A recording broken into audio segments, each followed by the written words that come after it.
momento hablamos de lo que era la Santa Cena, para todos los que no sabían, y esto podríamos unirlo, porque tiene una connotación especial. Así que bueno, ahora sí, vamos a dar lectura a este mensaje de hoy. Yo lo titulé "De tal manera amó Dios al mundo", porque de eso se trata, justamente. La crucifixión de Jesús, mi hermano, es el evento más trascendental de la historia de la humanidad. No hay otro que haya sido tan importante. Cada detalle de este sacrificio tiene una profundidad que no solo conmueve, sino que revela el amor de Dios en su forma más desgarradora. Me trabó, perdón. Al Padre le costó un esfuerzo terrible y tremendo entregar a su Hijo Jesús para esta situación en la que vamos a describir. Porque entre esos detalles se encuentran las marcas de los clavos. Fue clavado en la cruz, ¿te lo vio? Ahora yo tengo dos preguntas. ¿Dónde exactamente fueron puestos los clavos? Que eso es importante. ¿Y qué nos revela la ciencia y qué nos dice el Espíritu Santo al respecto? Dos cosas distintas e interesantes.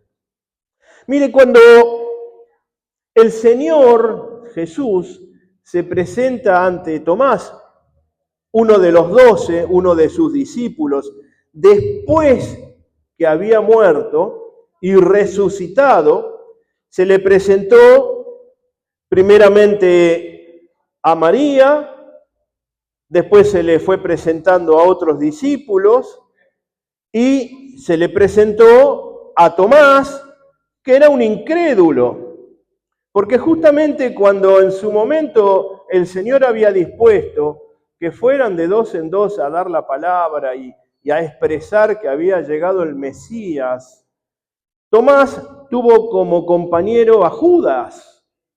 Y Judas, obviamente, sabemos que fue el que entregó al Señor y que no era ningún santo. Justamente vino para perderse y para hacer maldades. Era ladrón. Y este Judas, compañero de Tomás, cuando irían por el camino para hacia una ciudad, un pueblo, por alguna casa a predicar que había llegado el Mesías, ¿qué hablarían en el camino? ¿Cosas sanas y santas? Creo que no, porque del corazón, de su llenura, habla la boca. Y un ladrón va a hablar de cosas del ladrón. Y Judas era un ladrón. Y Tomás escuchaba todo eso. Entonces Tomás se fue volviendo un poco incrédulo, porque dijo, ¿cómo que se cree tan santo y tan especial, le va a dar la bolsa de la recaudación a un ladrón? Empezó a dudar. Entonces, Tomás, cuando le dijeron, Señor resucitó, dijo, no, mentira, eso es cosas raras. Si yo no metiera mi dedo en sus manos y si no tocara el costado con mi mano donde fue penetrado por la lanza, yo no creo, dice, no creo nada. Entonces, este incrédulo que se resistía en creer a un Jesús resucitado, pasaron cosas en las cuales él tuvo que reconvertir su mente. Y se lo leo en Juan 20, versículo 27, que dice de esta manera. Luego dijo a Tomás, acerca a ti tu dedo y mira mis manos y extiende aquí tu mano y métela en mi costado. No seas incrédulo, sino creyente. La incredulidad de Tomás era tan fuerte que llegó el momento que dice, si yo no veo, no creo. Y hoy hay muchos que aún son Tomases que dicen, si yo no veo, no creo. A pesar de que hay milagros, prodigios y maravillas y grandes verdades que hace el Señor, si no ven, no creen. Y es necesario que eso ocurra hasta el día de hoy. Pero avancemos un poquito. Respondió Tomás, mire qué cuestión, por eso le digo, qué cosa extraordinaria. Tomás le dijo, Señor mío y Dios mío, y cayó ahí. ¡Wow! Mire, mi hermano, para esos Tomases que no creen y se les presente Jesús en un momento, van a explotar y decir, Señor mío y Dios mío, y van a quedar sorprendidos. El versículo 29, que es clave para mí, dice así, Jesús le dijo, porque me has visto, has creído, dichosos los que no vieron y sin embargo creyeron. Mira a su compañero, mire al que está al lado, al que está adelante, atrás. ¿Usted lo vio al Señor hoy? Lo vimos espiritualmente, pero lo vio con estos ojos, ¿no? Pero está creyendo o no. Amén. ¿Ve que este versículo es para nosotros? Dichosos los que no vieron y sin embargo creyeron. Nosotros hemos creído y hemos tomado estos símbolos de Santa Cena y creemos que esa genética espiritual está en nosotros para sanarnos, para llevarnos adelante al éxito y porque aunque ocurran cosas, Dios va a estar guardándonos siempre. Porque esa es la cuestión que a veces no se entiende. Como le dije al principio, pasan cosas, claro que pasan cosas, y seguirán pasando, pero Dios te va a seguir guardando como hasta hoy, mi hermano. ¿Puedes tener problemas? Claro que los puedes tener. El diablo está activo. No quiere que te salves, no quiere que salves a otro, no quiere que hables y prediques el evangelio, pero Dios está activo siempre. Esa es la bendición que tenemos. Dios está activo siempre. En ti, en tu casa, entre tus amigos, tus colegas, la familia, ante donde tú vayas y donde pises la planta de tus pies. Dice la Biblia que vas a ser de bendición. Cuando vas de vacaciones, pisas ahí y es de bendición esa tierra. Cuando llegas a tu casa, pones tus pies y ahí es bendición. ¿Pasan cosas? Claro que pasan. El diablo está atento y no quiere que tú tengas éxito. Pero Dios está siempre ahí, atento, y va a poner su mano. No como querramos, sino como Él quiere. La crucifixión no fue simplemente una forma de ejecución. Más adelante yo se lo voy a mostrar. Fue una herramienta de humillación, tortura y suplicio prolongado. No solo es físico, sino es espiritual. Los romanos lo habían perfeccionado la crucifixión para causar sufrimiento físico, mental y espiritual. Los romanos, un pueblo antiguo que tuvieron una ciencia, una tecnología extraordinaria y que estudiaban ciencias médicas, habían descubierto cosas en la crucifixión para hacer sufrir verdaderamente fuerte al reo. Y el Señor, siendo inocente, fue tomado como reo. Desde el punto de vista médico y anatómico, clavar al Señor en la palma de las manos no hubiera sido posible, porque es blanda la mano. Usted sabe que hay huesitos muy chiquitos y hay todo carne. Y si alguien que lo van a dejar una cantidad de horas clavado en un madero con un clavo, que no son los clavos de hoy, eran clavos hechos a martillo, no eran redondos, eran clavos triangulares o cuadrados.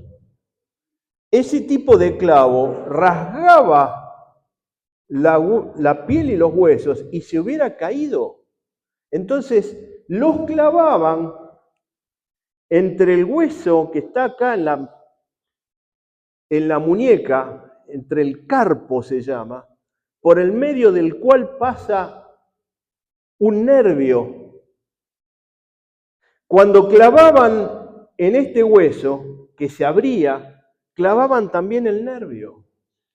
Y estaba perfeccionado para que el hueso sostuviera al reo y para que el nervio mediano, se llama así, generar un dolor tremendo desde la punta de los dedos hasta el pecho, para que sufriera el tipo ese que habían clavado ahí, como reo. Ahora, sigue esto. Los evangelios no describen estos detalles, no lo dicen, pero hay sí lecturas científicas de aquella época, de escritores que trajeron cómo hacían los romanos para crucificar. Cuando le clavaron al pie, lo clavaron en el metatarso, arriba, cerca de la pierna, pie con pie, y lo dejaron un poco de esta forma, así, para que las piernas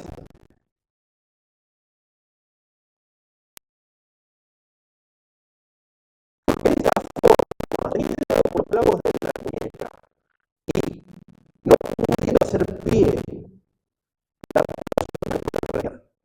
Entonces, para poder respirar, tenía que tratar de extenderse. Y cuando hacía eso, el dolor en los pies era intenso, tremendo y terrible para poder tomar aire. Eso es físicamente lo que le hicieron al Señor. No fue tan simple, ¿verdad? Ahora, esto producía un efecto lento y agonizante. Porque imagínese que para poder respirar, que tenía que empujarse sobre un pie clavado, le iba a producir dolores tremendos, insoportables. Si no, no podía respirar, pero uno trata de respirar. Por eso la persona cuando la tiran al agua se ahoga y los pulmones están llenos de agua. Porque aunque esté bajo el agua, usted trata de respirar. No sé si alguien alguna vez trató de hacer buceo. ¿No? ¿Sí? Ah, usted. Ah, mire qué bien, justo.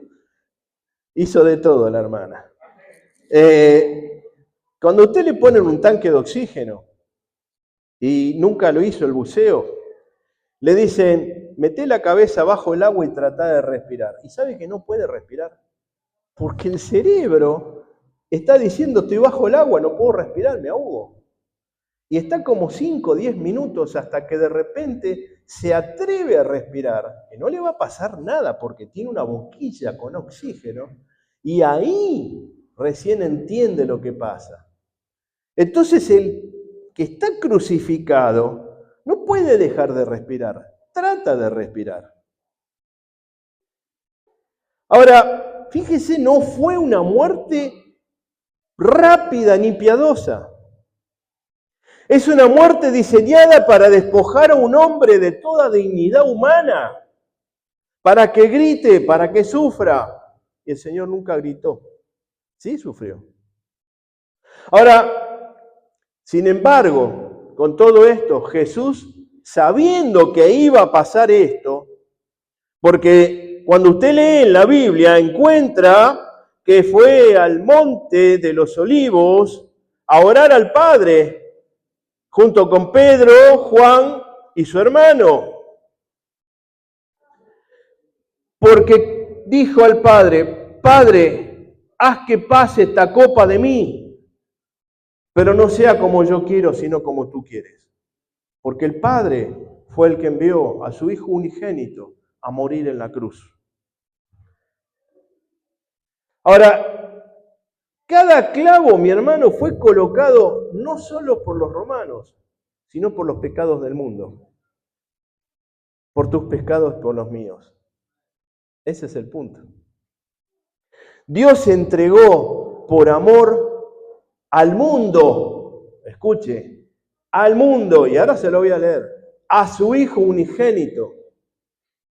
No solo la muerte, sino la humillación. Una humillación voluntaria de parte de Jesús incluso. Por eso titulé, de tal manera amó Dios al mundo, a este mensaje. San Juan 3:16, como decíamos ayer a la noche, debe ser el versículo más leído de la Biblia.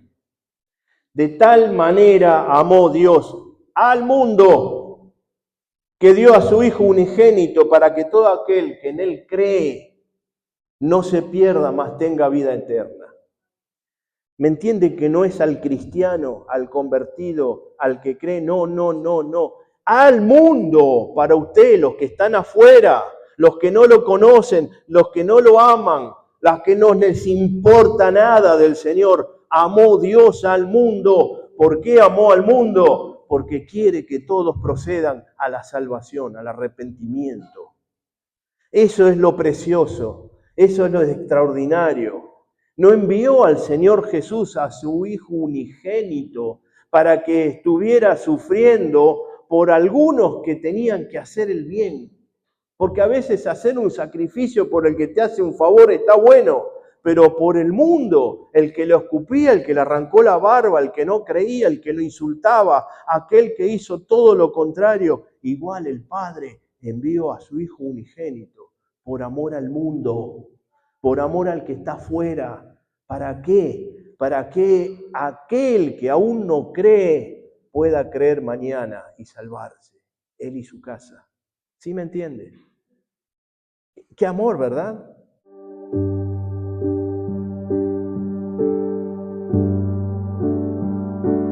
Ahora, yo le hice esa descripción médica del principio para describirle solamente la parte física. El dolor, la cosa extraordinaria que tuvo que pasar el Señor.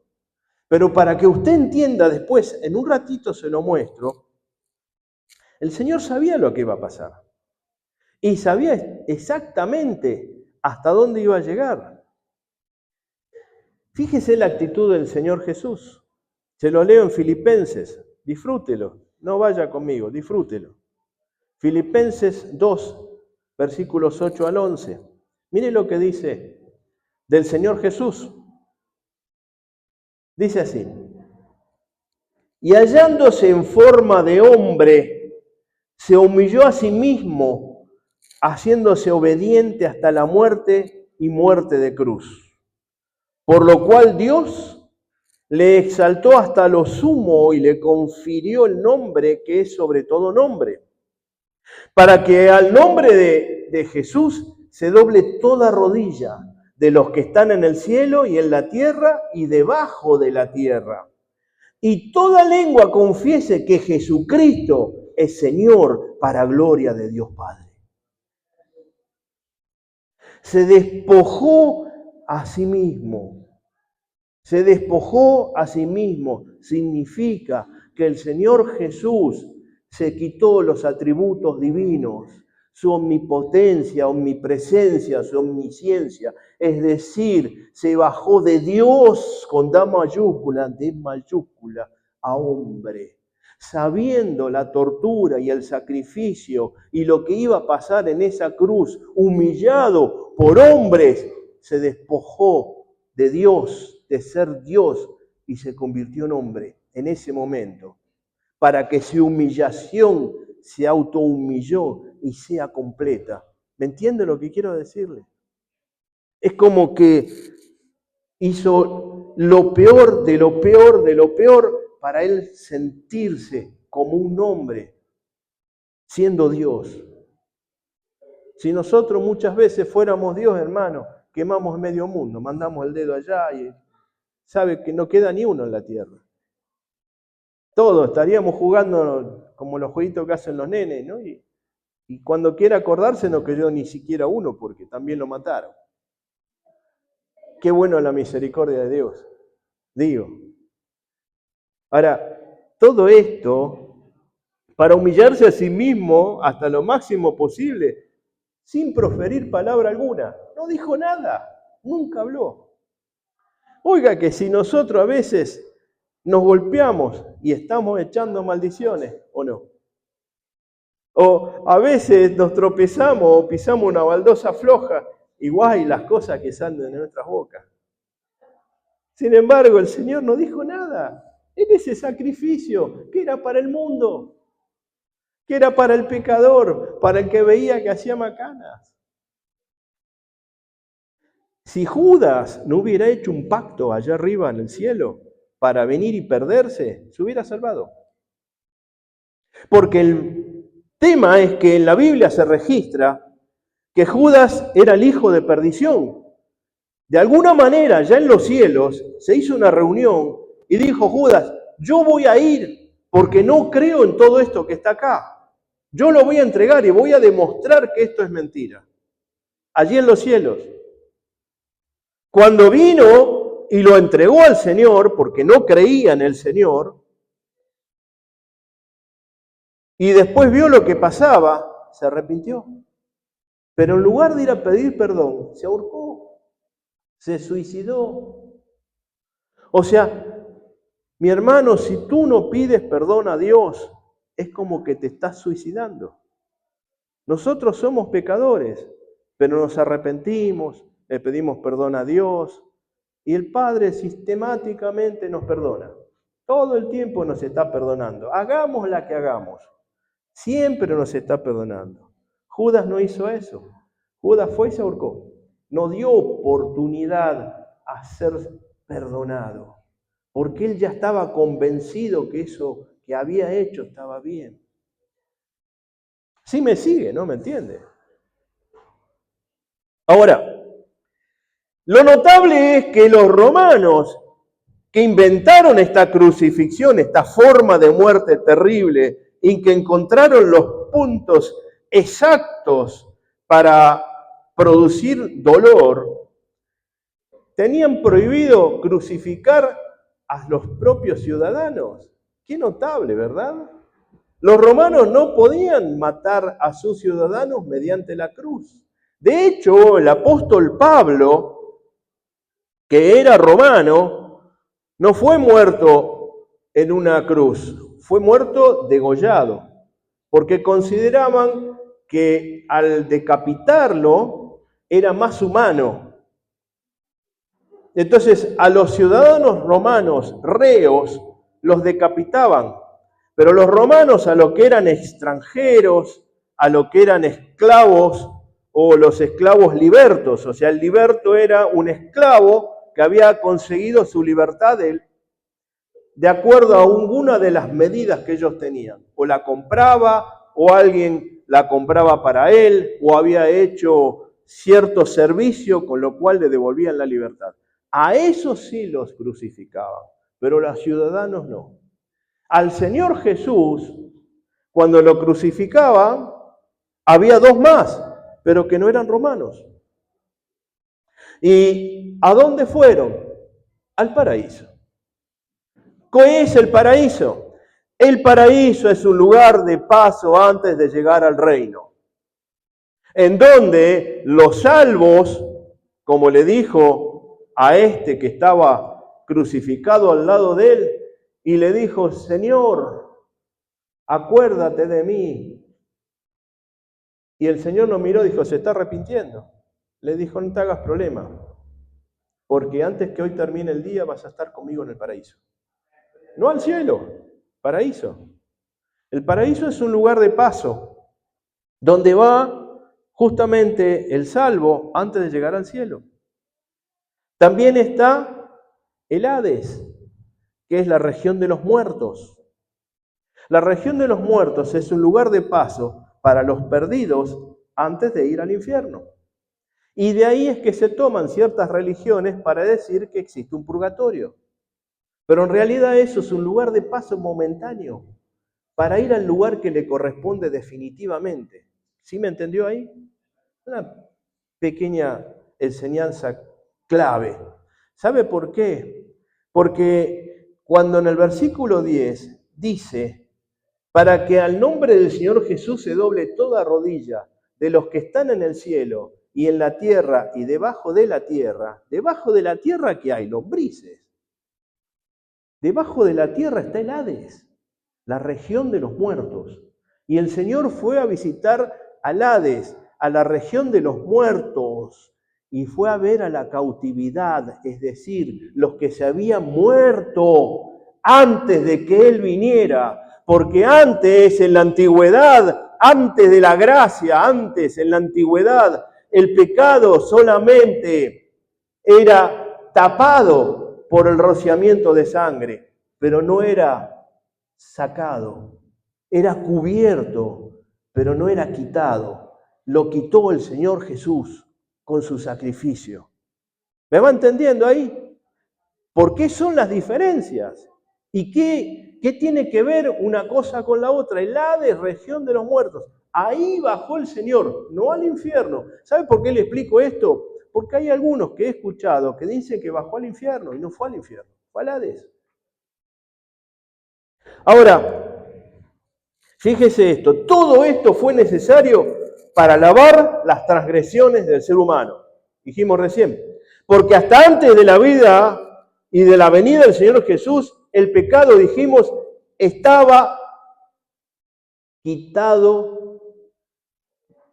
estaba tapado mediante el rociamiento de sangre. Pero no se quitó. Por eso había que tener un lugar donde ponerlos. Y de ahí vino el Hades. El sacrificio perfecto por el cual hoy somos salvos lo hizo Jesucristo. Y en la cruz, esto que vimos. Por ello hoy podemos acceder al reino de los cielos y al Padre y tener vida eterna con Él. ¿Ven la diferencia? Creyendo. Se lo voy a leer. Está en Isaías 53, 5 y 7, del 5 al 7, dice: Mas Él fue herido por nuestras transgresiones, molido por nuestras iniquidades. El castigo por nuestra paz cayó sobre Él, y por sus heridas hemos sido sanados. Todos nosotros nos descarriamos como ovejas, nos apartamos cada cual por su camino, pero el Señor hizo que cayera sobre Él la iniquidad de todos nosotros. Fue oprimido y afligido, pero no abrió su boca. Como cordero que es llevado al matadero y como oveja que ante sus trasquiladores permanece mudo, no abrió Él su boca. Lo que hablábamos, sacrificio tremendo, un dolor intenso, jamás habló, no abrió su boca. Le quiero hacer una reflexión sobre todo esto. Cuando hablamos de los clavos de Jesús, nosotros tenemos cada clavo también. Y el Señor también tuvo los clavos, no solo los físicos, tuvo clavos del otro lado también, porque tuvo un Judas, tuvo un Pedro que metiche siempre estaba haciendo alguna de las suyas y lo tuvo que rescatar muchas veces. Pero los clavos físicos no debemos limitarnos a un análisis técnico como hicimos, porque solo sería medir el dolor físico. Cada punto que fue traspasado, mi hermano, habla de redención. Se lo leo porque lo estuve buscando y encontré lo siguiente. Primero, fueron clavadas sus manos, con las que sanó, bendijo y multiplicó el pan y peces. Ahora, fueron atravesadas por los hechos pecaminosos de toda la humanidad, porque recuerde que Dios envió a su Hijo a morir por el mundo, no por unos pocos. Segundo, sus pies atravesados por clavos que recorrieron ciudades para llevar el reino de Dios y su justicia. El reino de Dios y su justicia. Esos clavos fijaron sus pies a un madero, justamente por las injusticias de la creación de Dios que fue el hombre, con sus caminos torcidos. Porque si la creación de Dios, el hombre, no se hubiera torcido, no habría hecho falta el sacrificio de la cruz. Entonces la justicia de Dios tuvo que enviar a su Hijo unigénito para que su creación, el hombre, pudiera llegar a ser salvo y estar integrando el reino de los cielos. Eso es lo perfecto de lo que estamos viendo. y su costado traspasado por una lanza, que cuando fue traspasado derramó sangre y agua. Eso significa que fue hecho para limpiar completamente el interior de nuestro ser. Sangre y agua. Se limpia el vaso, que somos nosotros, vasos, por dentro, para que luego lo de afuera también esté limpio.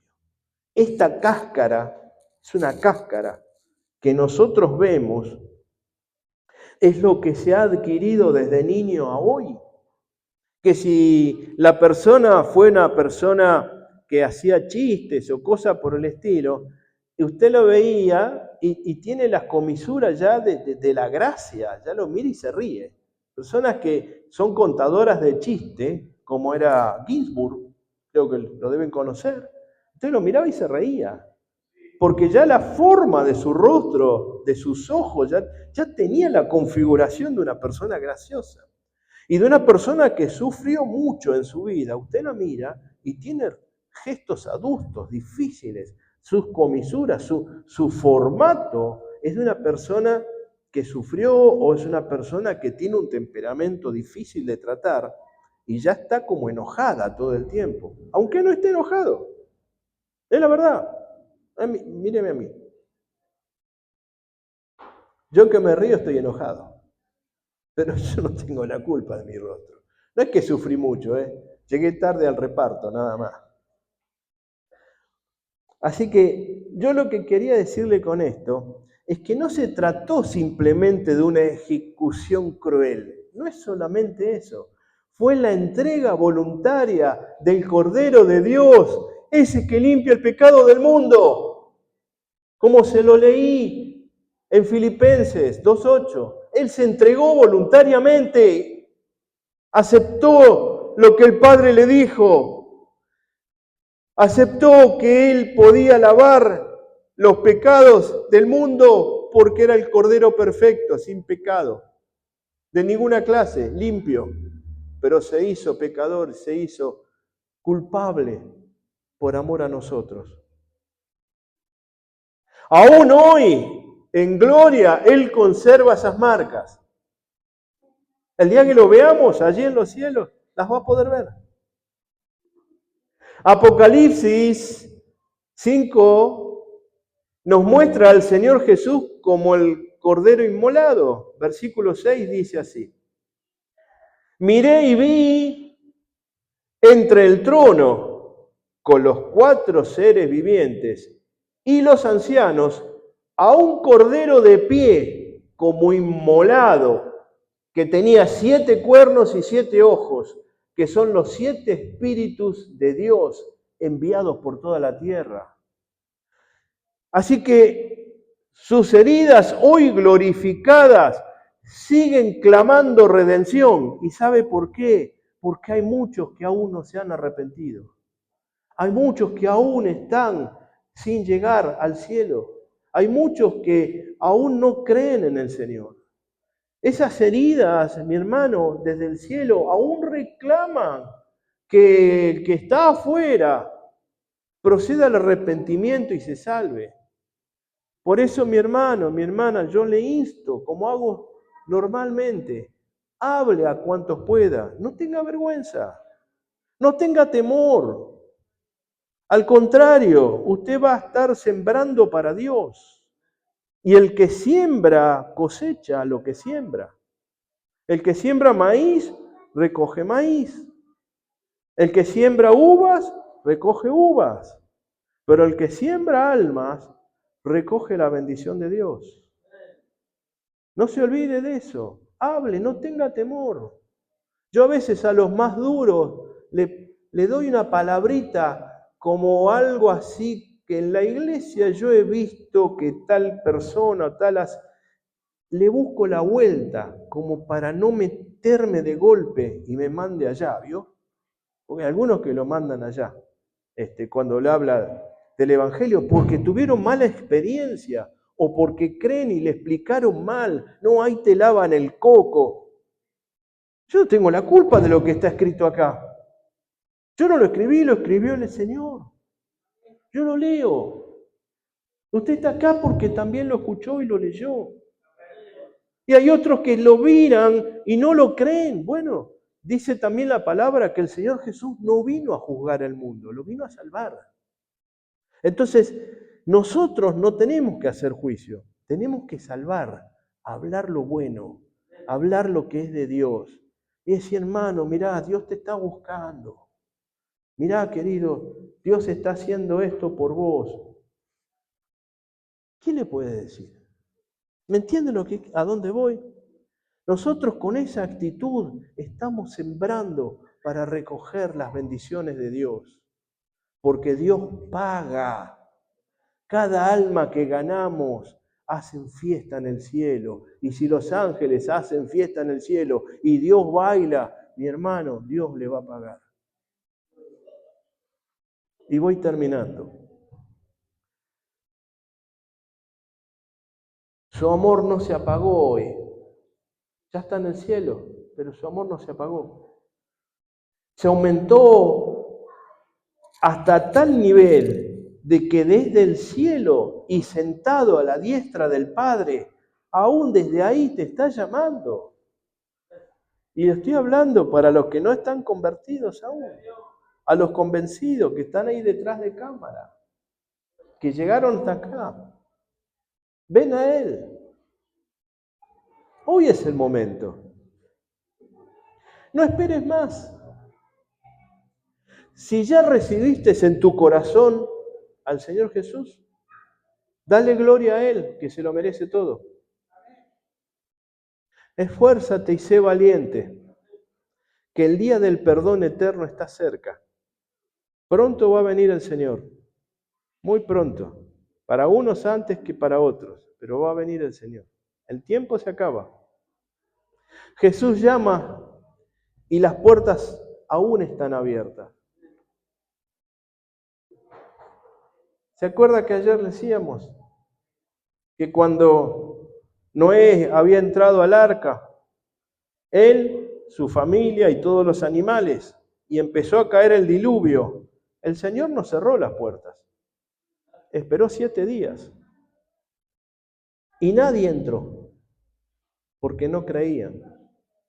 Tuvieron la oportunidad, cuando empezó el diluvio, 7 días de salvarse. Tú que estás ahí, no pierdas tiempo. Esos 7 días, no sé cuánto tiempo es en el tiempo de Dios, pero no esperes al último día. Entra hoy. Dios te está llamando, Dios te está esperando. Apocalipsis 3:20 y termino. Dice así. Escuche. He aquí yo estoy a la puerta y llamo. Si alguno oye mi voz y abre la puerta, entraré a él y cenaré con él y él conmigo. ¡Wow! Oiga, y al vencedor le concederé sentarse conmigo en mi trono, como yo también vencí y me senté con mi Padre en su trono. ¿Está escuchando? El que tiene oídos, oiga lo que el Espíritu dice a las iglesias. Amén. Gloria a Dios. Al que crea, wow, nos van a dar la posibilidad de sentarnos en el trono de Dios. No el del Padre, sino el del Hijo. Porque el diablo se quiso sentar en el trono del Padre. Y así fue. A la tierra enviado. Por eso hay tanta maldad. Porque cuando el diablo cayó, dice que la tercera parte de los ángeles cayeron con él. Creación de Dios perfecta. Pero que vieron más y le creyeron más a la maldad que a la bondad. Hoy pasa igual. Y espero que me hayas entendido. Porque hoy es salvación. Cuando tú te arrepientes y pides perdón a Dios.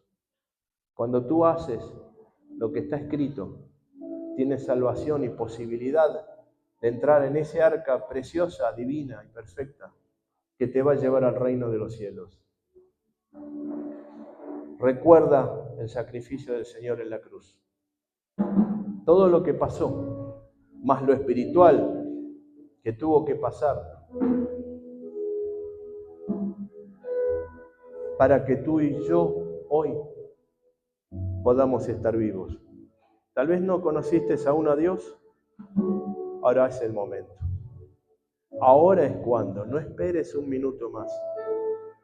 Escribe ahí a las apps y lugares que te van a salir en la pantalla. Te vamos a responder. Acércate a una iglesia y busca a Dios para que tú y tu casa sean salvos.